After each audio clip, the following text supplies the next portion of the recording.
Hello दोस्तों, आज हम पढ़ेंगे हरियाणा में कृषि से संबंधित जो भी जानकारी रहेगी हरियाणा से रिलेटेड वो हम इस वीडियो में कवर करेंगे। इसमें मोस्टली क्या रहेगा, वन लाइनर रहेंगे। ठीक है, डायरेक्ट वहीं से जो है वो क्वेश्चन जो है वो कई बार पुट होता है। ठीक है, तो उस वन लाइनर को ही हम बड़े अच्छे से याद रखेंगे। तो स्टार्ट करते हैं जी आज की वीडियो। सबसे पहले तो हम बात करते हैं कि हरियाणा का क्षेत्रफल कितना है। लगभग जो है वो 44,000 किलोमीटर स्क्वायर है। लगभग की मैंने बात की है, एग्जैक्ट की नहीं। ठीक है, और इस 44,000 किलोमीटर स्क्वायर के एरिया में जो कृषि योग्य भूमि है वो 80% के आसपास है, 80-81 के आसपास। और अगर मैं बात करता हूँ कि जीडीपी में, राज्य की जीडीपी में कृषि का योगदान कितने परसेंट है, तो आपका आंसर क्या रहेगा जी, 14% जो है ये योगदान देती है कृषि। किसमें? राज्य की जीडीपी में। ओके, उसके बाद है कि हरियाणा देश के खाद्यान्न भंडार में 15.6% का जो है अंशदान के साथ देश का दूसरा सबसे बड़ा क्या है, अन्नदाता है। सबसे पहले बात यह रहेगी कि देश का जो खाद्यान्न भंडार है उसमें हरियाणा की जो परसेंटेज है वो कितनी है, तो आपका रहेगा लगभग 15.5%, 15.6%। और उसके बाद फिर जो अगर हम बात करते हैं कि लिस्ट में कौन से नंबर पे है, तो आपका आंसर क्या रहेगा जी, कि दूसरे नंबर पे है। ठीक है, तो हरियाणा में जो है वो 3 कृषि जोन है। ठीक है, वो 3 कृषि जोन में, पहले कृषि जोन में 8 जिले हैं, फिर 7 जिले हैं, फिर 7 जिले। इस तरीके से पूरे के पूरे हरियाणा को जो है वो बांटा हुआ है। ठीक है, पहले उसमें जो 8 जिले हैं वो पूरा का पूरा 32%, पूरे हरियाणा का 32% एरिया को कवर करते हैं। ठीक है, पंचकुला, अम्बाड़ा, यमुनानगर, कुरुक्षेत्र, कैथल, करनाल, पानीपत और सोनीपत।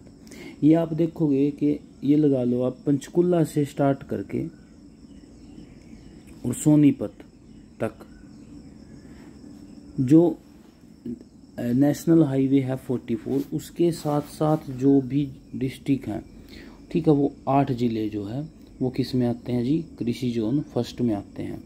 जैसे अगर हम ऊपर से स्टार्ट होंगे, यमुनानगर है, यमुनानगर के बाद फिर क्या आ जाएगा, कुरुक्षेत्र आ जाएगा, कुरुक्षेत्र के साथ फिर क्या आ जाएगा, करनाल आ जाएगा, फिर पानीपत, फिर सोनीपत, और साथ में क्या क्या रह गया, अम्बाड़ा के साथ में पंचकुला रह गया। पंचकुला के साथ बाद फिर क्या आता है, यमुनानगर भी आता है, और साथ में क्या आता है, कैथल भी आता है। तो पूरा का पूरा एरिया क्या है, फर्स्ट जोन है। उसके बाद सेकंड है जिसमें क्या है 39% है, सिरसा, फतेहाबाद, हिसार, जींद, रोहतक, और साथ में फरीदाबाद और पलवल। ठीक है, सिरसा, फतेहाबाद, हिसार, जींद, रोहतक तो एक साथ हैं, फरीदाबाद, पलवल थोड़े से अलग हैं। उसके बाद थर्ड जोन जो है जिसमें 7 जिले हैं, ये कितना कवर करता है, 29%। गुड़गांव, मेवात, झज्जर, भिवानी, दादरी, महेंद्रगढ़ और रेवाड़ी, ये 3 जोन में हरियाणा बटा हुआ है। अगर मैं जलवायु क्षेत्र की बात करता हूँ तो जलवायु क्षेत्र कितने हैं जी, हरियाणा में 2 हैं, एक पूर्वी है, एक पश्चिमी है। पश्चिमी जोन का जो मुख्यालय है वो कहाँ पे है, बावल कहाँ पे है, रेवाड़ी में। और जो पूर्वी जोन का मुख्यालय है, हेडक्वार्टर है, वो कहाँ पे है, करनाल में है। ओके, देश में बासमती चावल का, ठीक है, बासमती चावल जो काफ़ी फेमस है पूरे के पूरे देश में, हरियाणा में तो खासकर, तो पूरे देश में बासमती चावल का 60% कहाँ से, अकेले करनाल डिस्ट्रिक्ट से जो है वो जाता है। ठीक है, जिसकी वजह से जो है वो ये चावल का कटोरा किसको कहा जाता है, करनाल को कहा भी जाता है। ठीक है, उसके बाद है अंतर्राष्ट्रीय बागवानी बाजार, अंतर्राष्ट्रीय बागवानी बाजार, मार्केट और सब्जी मंडी, ये सभी की सभी कहाँ पे जो है वो बसाई गई है या फिर वहाँ पे डेवलप की गई है, ये है जी गन्नौर। गन्नौर कहाँ पे है, सोनीपत डिस्ट्रिक्ट में है। ठीक है, तो अंतर्राष्ट्रीय स्तर तक की जो मार्केट है, सब्जी मंडी है बागवानी की, फल फ्रूट की, वो कहाँ पे है, गन्नौर में, सोनीपत में। राज्य में गेहूं भंडारण किन देशों की तर्ज पर, उनकी जो टेक्निक है उनको यूज करके जो है वो हरियाणा में किया जाता है। तो 2 देश हैं, मॉरिशस है और दूसरा कौन सा है जी, साउथ अफ्रीका है। ये इस टाइप के वन लाइनर है ये। ठीक है, देश में सबसे ज़्यादा जो मशरूम है, ठीक है, हरियाणा में होता है। और अगर मैं बात करता हूँ कि हरियाणा में किस डिस्ट्रिक्ट में होता है, तो वो होता है जी सोनीपत में। उसके बाद है राज्य का पहला जैविक सब्जी उत्कृष्ट केंद्र स्थापित कहाँ किया जाएगा, ये किया जाएगा महेंद्रगढ़ में।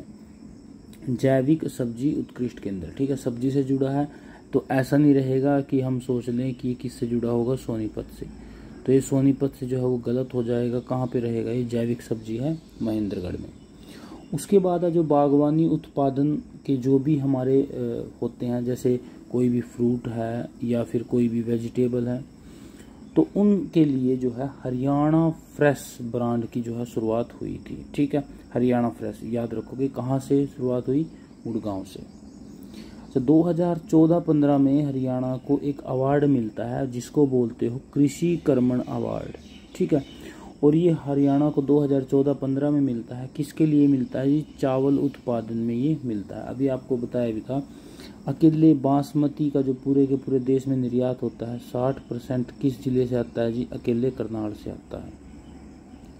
उसके बाद एग्रीकल्चर बिजनेस स्कूल खोलने की शुरुआत की गई है, कहाँ से की गई है, हिसार से शुरुआत ये की गई है। उसके बाद बागवानी प्रशिक्षण संस्थान कहाँ पे है, करनाल में है। करनाल में है महाराणा प्रताप यूनिवर्सिटी, ठीक है। भारत में मेहंदी का सबसे बड़ा निर्यातक जो है वो कौन रहेगा, फरीदाबाद डिस्ट्रिक्ट रहेगा। ये बड़ा इंपॉर्टेंट बात रहने वाली है। उसके बाद है राज्य का पहला टेट्रा पैक प्लांट कहाँ पे स्थापित किया गया है, ये रहेगा आपका आंसर, रोहतक में पहला टेट्रा पैक प्लांट जो है स्थापित किया गया है। उसके बाद अन्नपूर्णा एवं अनाज बैंक, ये बड़ा इंपॉर्टेंट क्वेश्चन है। अन्नपूर्णा एवं अनाज बैंक कहाँ पे है, पानीपत में है ये, ठीक है। 2016 में हरियाणा ने बागवानी पुरस्कार जीता था। जैसे अभी हमने कृषि कर्मण अवार्ड पढ़ा है, किसके लिए, कृषि कर्मण अवार्ड चावल के लिए, वैसे बागवानी पुरस्कार जीता था हरियाणा ने 2016 में। उसके बाद है कि अत्याधुनिक सेब व सब्जी मंडी, ओके, अत्याधुनिक सेब व सब्जी मंडी कहाँ पे स्थापित की गई है, पंचकुला में, और कहाँ पे, पिंजौर में जो है स्थापित की गई है। अब इसके साथ क्या लगा है, अत्याधुनिक लगा है, अदरवाइज आपका आंसर क्या हो सकता था, गन्नौर हो सकता था, बट इसके साथ क्या लगा, एक तो सेब, पर्टिकुलर सेब लगा है, और अत्याधुनिक सेब व सब्जी मंडी कहाँ पे रहेगी, पिंजौर पंचकुला में। उसके बाद एक भावांतर भरपाई योजना शुरुआत होती है जी 2018 से। इसके लिए क्या था, इसमें सब्जियों के लिए न्यूनतम समर्थन मूल्य जो है वो निर्धारित किया गया था। तो भावांतर भरपाई योजना में क्या हुआ था, जो सब्जियां रहेंगी जैसे टमाटर है, आलू है, प्याज है, इनके लिए न्यूनतम समर्थन मूल्य जो है वो निर्धारित किया गया था भावांतर भरपाई योजना में, जिसकी शुरुआत कब हुई थी, 2018 में। उसके बाद है पीएम फसल बीमा योजना। ये 4-5 योजना है जो किससे जुड़ी हुई है, हमारे आज के टॉपिक से, हरियाणा कृषि से जो है जुड़ी हुई है। तो पीएम फसल बीमा योजना की शुरुआत कब होती है जी, 2016 में होती है, और खरीफ की जो फसल रहेगी उसके लिए क्या होती है, ये शुरू होती है। उसके बाद मृदा स्वास्थ्य कार्ड योजना, इसके जो है वो आप नाम से समझ गए होंगे कि जो सोयल रहेगी उसका एक रिपोर्ट कार्ड आएगा, उसके हिसाब से जो है वो किसानों को पता चलेगा कि आपको यूरिया ज़्यादा डालना है, डीएपी, पोटास, नाइट्रोजन, किस तरीके की कमी है, किस तरीके की इसमें जो है वो ज़्यादा मात्रा जो है वो डली हुई है। तो ये 2015 अप्रैल में जो है हरियाणा में शुरुआत होती है इस चीज़ की। मुख्यमंत्री बागवानी बीमा योजना, ठीक है, कब शुरुआत होती है, 2021 से। ये डायरेक्ट वन लाइनर है जो आपको याद रखने पड़ेंगे, ओके। उसके बाद राज्य का सबसे बड़ा ग्रामीण बागवानी क्लस्टर कहाँ पे है, ऊंचा माजरा गांव है, डिस्ट्रिक्ट है वो है गुड़गांव, ओके। हरियाणा के अधीन राज्य में उत्कृष्टता केंद्र की संख्या कितनी है, ये है जी टोटल 14 उत्कृष्टता जो है क्या है, केंद्र है। अच्छा, अब हम बात कर लेते हैं, डायरेक्ट क्वेश्चन जो है इनसे पूछा गया है कि कौन कौन सी चीज़ों के उत्कृष्टता केंद्र कहाँ कहाँ पे है।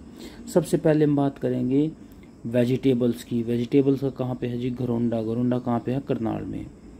उसके बाद है centre of excellence for fruits, जो फ्रूट का है वो सेंटर कहाँ पे है, मंजियाना कहाँ पे है जी, सिरसा में, ठीक है। तो याद रखोगे, वेजिटेबल करनाल में है, फ्रूट कहाँ पे है, सिरसा में है।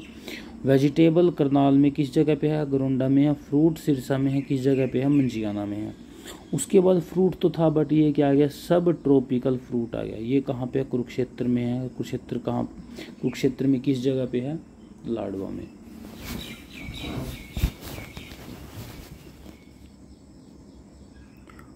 उसके बाद है राज्य आलू तकनीकी केंद्र। आलू के बारे में बात की गई है तो कहाँ पे है ये, करनाल में है। करनाल में एक गाँव है, कौन सा, शामगढ़। उसके बाद है मधुमक्खी का उत्कृष्टता केंद्र, कहाँ पे, कुरुक्षेत्र में है ये भी, और कहाँ पे, रामनगर में। उसके बाद है फूल व बीज उत्पादन तकनीकी उत्कृष्टता केंद्र, कहाँ पे रहेगा, झज्जर में रहेगा, झज्जर में मुनीमपुर गांव में। उसके बाद है राज्य अमरूद प्रदर्शन केंद्र, कहाँ पे रहेगा, फतेहाबाद में। किस जगह पे, भूना में।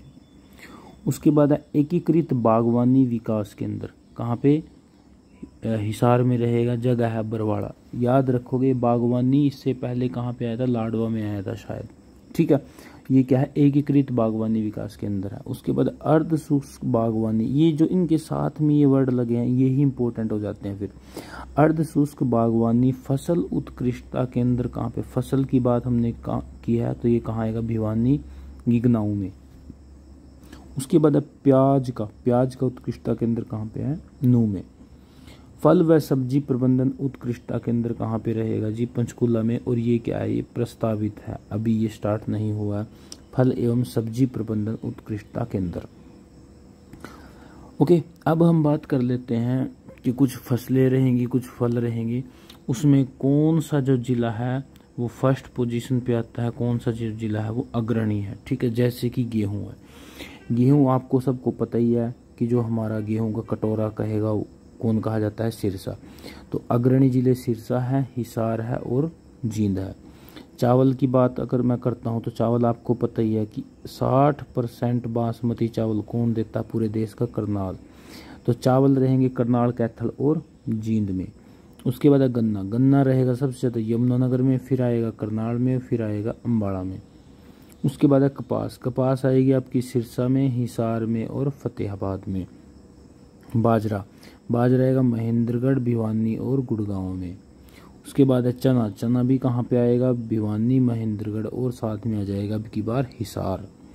जो जौ है वो सबसे ज़्यादा कहाँ पे रहेंगे, भिवानी में। सरसों कहाँ पे रहेगी, महेंद्रगढ़। मक्का सबसे ज़्यादा कहाँ रहेगा, पंचकुला। ज्वार सबसे ज़्यादा कहाँ रहेगी, रोहतक। और सब्जी सबसे ज़्यादा रहेगी पानीपत और साथ में क्या है, सोनीपत। उसके बाद है अमरूद के लिए कौन है सबसे ज़्यादा अग्रणी स्थान पे, वो है करनाल और साथ में कौन है, सोनीपत।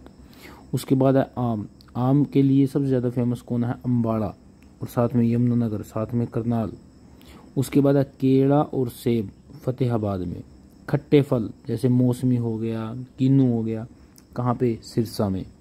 सबसे ज़्यादा फल भी कहाँ पे रहेंगे, सिरसा में, और सबसे कम महेंद्रगढ़ में। ये दो भी इम्पोर्टेंट रहेंगे, सबसे ज़्यादा रहेंगे सिरसा में और सबसे कम रहेंगे महेंद्रगढ़ में, ठीक है।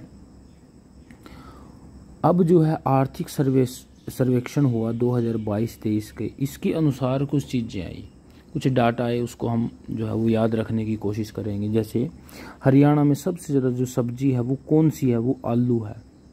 और वर्गीय फल कौन सा है, वो नींबू है। और फल है वो अमरूद और आम का प्रोडक्शन सबसे ज़्यादा होता है। सबसे ज़्यादा अनाज कौन सा उगाया जाता है, गेहूँ। मसाले की बात करते हैं तो लहसुन, मेथी और अदरक सबसे ज़्यादा होते हैं। और सबसे ज़्यादा मसाले किस जगह पे होते हैं, आपका आंसर रहेगा जी यमुनानगर में। अब हम बात कर लेते हैं कि फूल सबसे ज़्यादा कौन सा है, गेंदा है। दूसरे नंबर पे है गुलाब का फूल। और जो गुलाब का फूल है मुख्यतः कहाँ पे, गुड़गांव और चंडीगढ़ में, ठीक है। उसके बाद एक फूल है ग्लेडियोलस, ये सबसे ज़्यादा उत्पादन कहाँ पे रहेगा, फरीदाबाद में, और दूसरे नंबर पे गुड़गांव में। उसके बाद मैरीगोल्ड जो फूल है उसका उत्पादन सोनीपत में। अदरक का हमने पढ़ा है यमुनानगर में, इसमें कुरुक्षेत्र में। मिर्च हमने पढ़ी है यमुनानगर में। हल्दी पढ़ी है यमुनानगर में। अभी हमने पढ़ा था कि जो सबसे ज़्यादा मसाले हैं वो कहाँ पे रहेंगे, यमुनानगर में रहेंगे। ओके, तो मिर्च भी कहाँ पे है, यमुनानगर में। हल्दी भी कहाँ पे है, यमुनानगर में। आलू कहाँ पे है, कुरुक्षेत्र में। और जो गेंदा का जो फूल बताया है ये कहाँ पे रहेगा जी, आपके गुड़गांव में ये रहने वाला है। अब हम बात कर लेते हैं कुछ मुख्य महत्वपूर्ण मंडियां हैं, ठीक है, वो कहाँ कहाँ है। मसाला मंडी कहाँ रहेगी जी, सोनीपत में, ठीक है। सोनीपत के साथ क्या है, पानीपत है। पानीपत में क्या रहेगी, ऊन मंडी। सेब मंडी कहाँ पे रहेगी, पिंजौर में। और फूल मंडी कहाँ पे रहेगी? गुड़गांव में। अब आपको याद रखना है कि गुड़गांव में अभी हमने पढ़ा है कि सबसे ज़्यादा कौन सा फूल होता है। आंसर क्या रहेगा जी आपका? गेंदा। तो फूल मंडी कहाँ पे रहेगी? गुड़गांव में। शहद मंडी भी कहाँ पे रहेगी? कुरुक्षेत्र में रहेगी। ठीक है, तो ये जो 3-4 जिले हैं, सोनीपत, पानीपत और कुरुक्षेत्र, ये तो आप याद रखो क्योंकि तो बिल्कुल साथ साथ में एक दूसरा आया है और साथ में क्या आ गया? पंचकुला। पंचकुला क्या है? पिंजौर। और साथ में क्या आ गया आपका? गुड़गांव। ये थोड़ा अलग दूर है डिस्ट्रिक्ट। ठीक है, तो सोनीपत में हमने क्या पढ़ा है जी? सोनीपत में हमने पढ़ा है मसाला मंडी। उसके बाद आ गया हमारा पानीपत। पानीपत में हमने पढ़ा है ऊन मंडी। ऊन मंडी कैसे याद रखें कि पानीपत में ही सबसे ज़्यादा क्या बनते हैं जी? कपड़े बनते हैं। तो ऊन के कपड़े बनते हैं पानीपत में, तो पानीपत में क्या है? ऊन मंडी है। कुरुक्षेत्र में क्या है? शहद मंडी है। और पिंजौर में या फिर पंचकुला में क्या है? सेब मंडी है। तो एक रह गया फूल मंडी, वो कहाँ पे रहेगी? गुड़गांव में, क्योंकि हमको पता है गेंदा जो फूल है सबसे ज़्यादा कहाँ पे होता है? वो गुड़गांव में ही होता है। उसके बाद है हैफेड। ठीक है, हैफेड की अगर मैं फुल फॉर्म की बात करता हूँ कि तो वो है हरियाणा राज्य सरकारी आपूर्ति एवं वितरण प्रसंघ। ठीक है, इसका जो हेडक्वार्टर है इसके बारे में जानना जरूरी है, हैफेड के बारे में। ठीक है, तो इसका हेडक्वार्टर रहेगा पंचकुला में और स्थापना होती है 1966 में इसकी। ठीक है, हरियाणा का सबसे बड़ा जो है शीर्ष सहकारी संघ है, ये कौन सा संघ है? सहकारी संघ है और नाम है जिसका हैफेड। उसके बाद हैफेड द्वारा विकसित मेगा फूड पार्क कहाँ पे स्थित है? ये है जी IMT रोहतक में। उसके बाद आता है कि हरियाणा भूमि सुधार एवं विकास निगम लिमिटेड, इसकी स्थापना कब होती है? 1974 में इसकी स्थापना होती है और हेडक्वार्टर है जिसका पंचकुला में। ठीक है, एक आता है जी हरको बैंक, है ना। हरको बैंक मेनली किसके लिए है? ये जो है वो किसान भाइयों के लिए है हरको बैंक। हरियाणा राज्य सरकारी बैंक लिमिटेड, स्थापना होती है 1966 में और राज्य में क्या है जी? कुल 13 शाखाएं हैं इसकी हरको बैंक की। ओके, उसके बाद है हरियाणा राज्य कृषि विपणन बोर्ड। ठीक है, HSAMB, Haryana state agriculture marketing board. ठीक है, किसान मित्र योजना के तहत पहली किसान मंडी कहाँ पे स्थापित की गई है जी? पंचकुला में। ये क्या था? जो HSAMB की फुल फॉर्म आप याद रखोगे, डायरेक्ट क्वेश्चन पूछा गया है। HSAMB Haryana state agriculture, M से मार्केटिंग, B से बोर्ड। उसके बाद है मछली बाजार। मछली बाजार 3 मुख्य जगह के हैं फेमस। पहला है यमुनानगर, फिर है फरीदाबाद और तीसरा है पानीपत। मसाला एवं ड्राई फ्रूट मंडी। अब मसाले सबसे ज़्यादा यमुनानगर में थे, साथ में क्या आ गया जी? ड्राई फ्रूट भी आ गया। तो इस तरीके की मंडी कहाँ पे स्थापित है जी? सोनीपत में। उसके बाद है हरियाणा खादी एवं ग्रामोद्योग बोर्ड, कब स्थापना होती है? 1969 में। पहला हरियाणा खादी एवं ग्रामोद्योग बिक्री केंद्र 2018 में पंचकुला में ये खोला गया था, खादी एवं ग्रामोद्योग बिक्री केंद्र। दूसरा केंद्र झज्जर में खोला गया 2019 में और उसके अगले साल 2020 में खोला गया नारनौल में। तो याद रखोगे। हरियाणा बीज विकास निगम HSDC, इसकी स्थापना होती है जी 1974 में। 6 बीज निर्माण प्लांट लगाए गए हैं जिन प्लांटों में बीज का निर्माण किया जाता है। हिसार है, हिसार के साथ क्या है जी? सिरसा भी है। उसके बाद फिर क्या आता है जो कुरुक्षेत्र आता है, साथ में कुरुक्षेत्र के कौन है? यमुनानगर है और एक पटौदी है और एक टोहाना है। ठीक है, तो ये 6 बीज निर्माण प्लांट हैं। उसके बाद हरियाणा बीज विकास निगम का जो ब्रांड है ना, जब बीज तो बना लिए, किस ब्रांड से बेचोगे? हरियाणा बीज के नाम से इसको आप बेच रहे हो हरियाणा में। हरियाणा में सरकारी चीनी मिल है। ठीक है, कहाँ कहाँ पे है? पानीपत में है। पानीपत में स्थापना होती है जो 1956 में। राज्य में स्थापित पहली चीनी मिल है कौन सी? पानीपत चीनी मिल। तो क्षेत्रफल में राज्य की सबसे बड़ी मिल है, 73 एकड़ में ये फैली हुई है। उसके बाद रोहतक में भी है, करनाल में भी है, सोनीपत में भी है, शाहबाद में भी है। शाहबाद कुरुक्षेत्र में हरियाणा की सबसे ज़्यादा क्षमता वाली मिल है ये, ठीक है। और यहाँ पे क्या बनता है, यहाँ पे इथेनॉल भी बनता है, इथेनॉल ब्लेंडिंग वगैरह जो होती है। उसके बाद जींद, पलवल, कैथल, मैम, गोवाना और एक जो शुगर मिल है, एक sugar mill Saraswati sugar mill है, Saraswati sugar mill. Saraswati sugar mill कहाँ पे है जी, ये है यमुनानगर में। जब यमुनानगर के बारे में हम बात करेंगे तब इस सरस्वती शुगर मिल के बारे में बड़े अच्छे से हम बात करेंगे।